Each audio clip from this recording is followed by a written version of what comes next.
Hello everyone and welcome back to another average review. And today, we're gonna be reviewing a figure that's faster than a speeding bullet, more powerful than a locomotive, and able to leap tall buildings in a single bound. It's Superman from the Fleischer Studios cartoons, now in the DC Multiverse line by McFarlane Toys. With your blessing, I'm gonna just skip the packaging and just jump straight to the sculpting and paintwork on this guy. Now, a long while back, I made a video rating a bunch of Superman's, important and also some minor costumes. And one of the ones I rated was the costume from the 1940s Fleischer cartoons. I gave the suit a 10 out of 10, so you can probably guess I'm a big fan of this costume, and I think McFarlane captured it beautifully. Now, the base body for this figure is the Crisis on Infinite Earth's Earth 2 Superman body. That's also another one of my favorite Superman suits, but unfortunately that figure was way overpriced, and also kinda hard to get, so I unfortunately don't have it. But, it's a nice Superman base body. It's fairly realistic with, the not overdone musculature and fabric wrinkles, but, still looks like a superhero. And it works perfectly for the Fleischer suit. He's got the staples of a Superman costume, red boots and undies, the big cape, diamond logo with a red S, and that big open neckline. But the Fleischer costume had a few differences. The blue was a bit darker, and also the belt itself was actually red. Only the buckle was yellow, so that's not a mistake. But the most notable difference is the logo. The border of the diamond is yellow, the inside is black, and the S is still red as usual. Honestly, this logo design just looks plain cool, and I can see why a lot of people pay homage to it in certain stories or comics or, hell, even other animations. It even got a brief cameo in the Superman and Lois live-action show. And hey, like I said, this figure, even though it's mostly reuse, is really good reuse. I mean, the boots are nice, the legs are well built, same with the arms, and the very circus strongman-esque chest. He's got, all the belt detailing. He's also got a very nice cape that's cloth and wired, but I'll get to that later. And he's got a very nice Golden Age head sculpt. He's actually got the squinty eyes, which is one of my favorite elements of Golden Age Superman. I wish he had the squinty eyes in more modern pieces of media or the comics. And this is a very faithful representation of that, at least in terms of how it looked. Now, McFarlane made another Golden Age Superman, Action Comics #1, and that's definitely a more realistic version. But like I said, this is more accurate to how it looked. His eyes were just kind of two black lines right there. And hey, it looks good. Like I said, this is a really great looking representation of the classic Fleischer Superman. It also helps that the Fleischer design for Superman is, for lack of a better word, super good. But enough gawking about his fancy underpants. Let's talk about how this Superman can move. Starting off on the head, it's on a dumbbell joint, which lets him look up this far, pretty good for flying poses. Look down this far, a serviceable amount. Tilt side to side, a very nice amount. And spin all the way around if you want to give Superman the same treatment he gave General Zod in Man of Steel. He's got rotator cuffs in the arms that give you a very nice amount of wobble. It also helps that the cape is wired so it doesn't get in the way. His shoulders spin all the way around, once again, not hindered by the cape, and with the help of the rotator cuff, they can lift well above 90 degrees. He's got bicep swivel with 360-degree rotation, very large double-jointed elbows in terms of the joint itself, with a perfect bend, And at the wrist, he's got a swivel here and here. So you can hinge it back and forward, but also hinge up and down like so. So you can pretty much get the hands in any position. Now, he's got a ball joint in the waist and the torso, but unfortunately, he doesn't really get any forward. He does get a very good amount of arch back for things like flying poses. And if you know a thing or two about Superman's history, you'd know that the Fleischer cartoons, they pretty much invented Superman flying, because originally, as the intro states, he just leaped really far and high. But Fleischer Studios was like, flying's easier to animate and looks less silly. And so they pretty much created one of Superman's most iconic abilities ever. But that torso articulation doesn't just allow Clark to bend back and barely bend forward. It also gets him a pretty serviceable amount of tilt side to side, and also twist at both the upper and lower torso. Now, under his underoos, he's got the McFarlane-style hips that can kick forward a bit less than 90 degrees, but, it's still serviceable. Get a perfect split, which is pretty impressive, and a bit of rotation in the hips, probably more than usual. Now, he's got double-jointed knees, but on one of the legs, they were a bit tight right out of the box, so I don't know if that's a quality control thing or just, something that goes for all figures. But yeah, once the knees are loosened up a bit, they get a pretty darn good bend. Now, at the ankle, he gets swivel all the way around, hinge forward and back a very good amount, pivot side to side, and finally, the tried and true McFarlane Toys toe articulation. So, this is honestly probably one of the best articulated McFarlane Supermen. And hey, he mixes it with looking really, really good. But he doesn't just have to look good on his own. Let's see how he stacks up against other figures. Starting off with the standard male and female figure comparisons, we have the Hasbro Marvel Legends Renew Your Vows Spider-Man and Spinneret. I say this every video, I review a 7-inch DC Multiverse, but yeah, they're 7-inch scale, not 6-inch scale, so they don't fit in with these guys. But man, even by 7-inch standards, this guy is pretty big. Moving on to DC figures now, and we have two versions of Batman to complete the world's finest duo.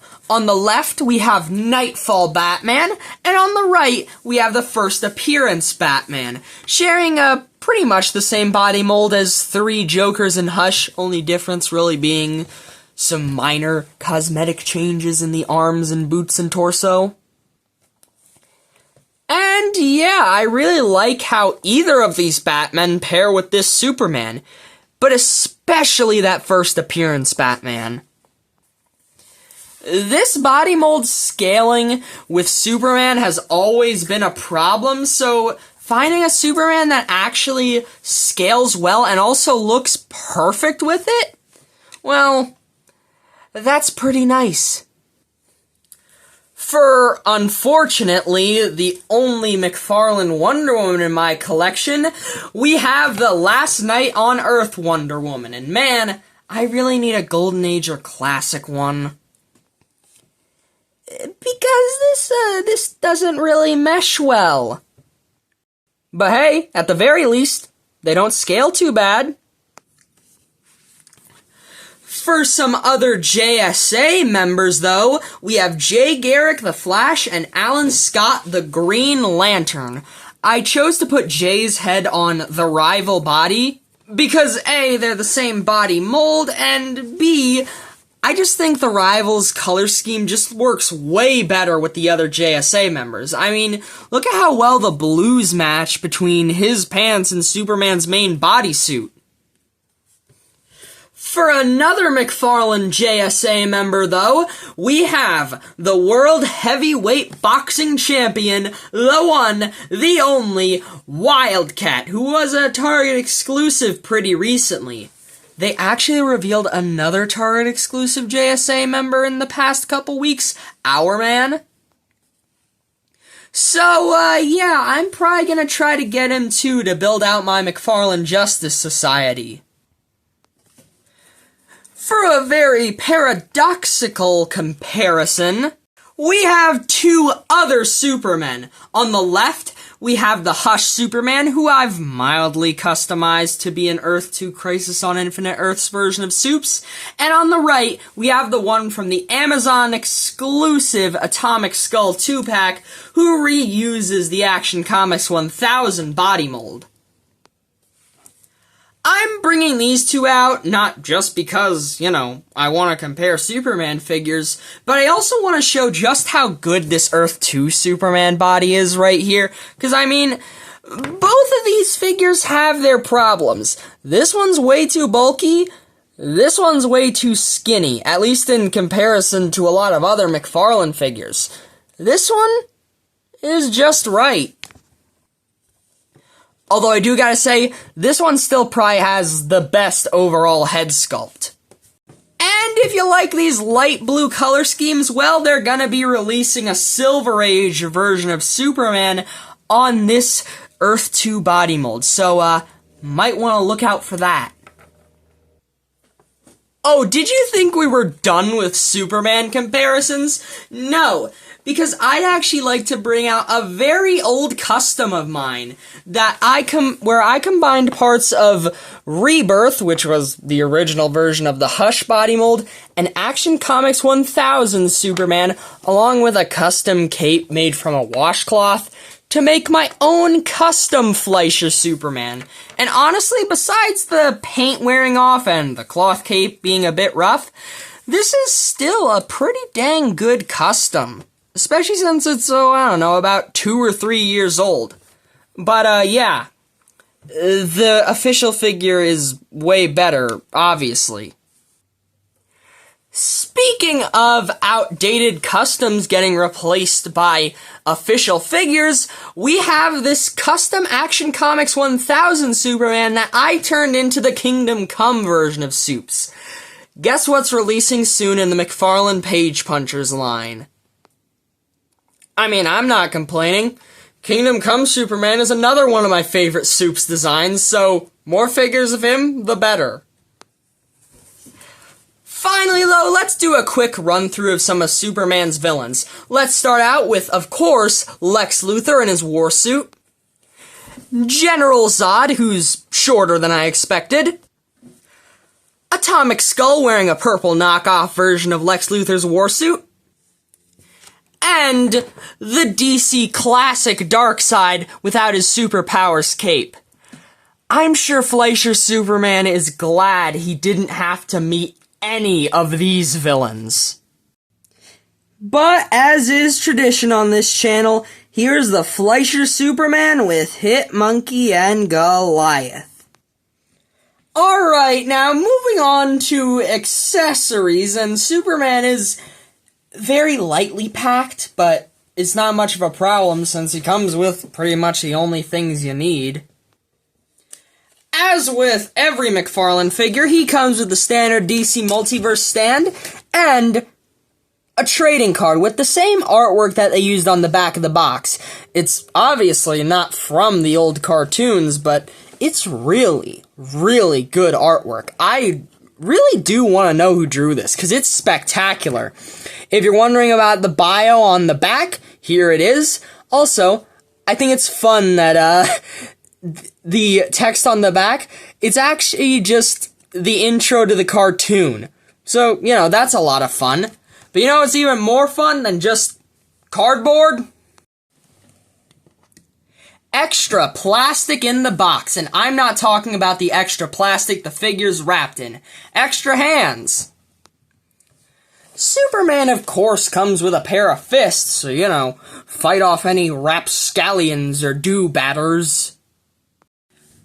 He also comes with a pair of open hands. These are, of course, useful for things like flying, but it's also pretty useful for when Superman needs to facepalm or push someone over. I get it, Soups. We all have our bad days. But you know what's hard to be bad? A nice wired cape. And that's what this Superman comes with. It's got a pretty good amount of, fabric in there. And yeah, it's fabric instead of the type of material we see on things like Batman capes, which are sort of like a tablecloth material. No, this one is a very soft and nice fabric. It's shorter than your usual Batman cape, but I think that's what you'd want for Superman. A shorter cape that sort of ends somewhere around where his boots start. And, yeah, like I said, no complaints. This cape is spectacular, and it really helps with a lot of flying poses. Alright, time for the least fun part of the video, the one where I talk about how much you gotta pay for this guy, and for once, I have some relatively good news about one of these figures' prices. As a new figure, he usually goes for around $22. Now, in a couple, or from what I've seen most places, he's actually out of stock online. But, don't fret, you'll probably be able to find him in stores, like I did at Target. If you're gonna resort to eBay, the listings I've seen in box are between $30 and $40, which isn't the worst price for this figure. After all, he's got a pretty nice wired cape. But still, I'd recommend trying to find this guy closer to retail, especially since he's a super recent release. And hey, if you're a fan of the classic Fleischer animations or just this suit in general, then I'd say he's definitely worth tracking down, too. So, to close this video out, the Fleischer Superman by McFarlane is nothing short of spectacular. He's got a great body mold with fantastic paintwork, a very, very good wired cape, pretty good articulation, and he looks snazzy with plenty of other figures. But I have two complaints of varying importance. I'd say my biggest problem is that he really doesn't hunch forward at all. The Fleischer cartoons were so dynamic with their movement and animation that it's a bit disappointing that a figure based on it, or just a figure in general, can't really bend over very much. Especially when the rest of the articulation on this figure is so spectacular. My other complaint is more so just, I think it would have been nice if the figure included a flight stand. It didn't have to, and honestly, I'm fine that it didn't if it got us this very nice wired cape, but I would have liked it. Still though, I'm going to give the McFarlane Toys DC Multiverse Fleischer Studios Superman an, in my opinion, deserved 9 out of 10.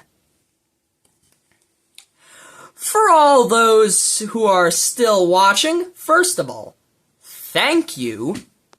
And second of all, have a great day, 'cause you deserve it. Bye-bye, and up, up, and away.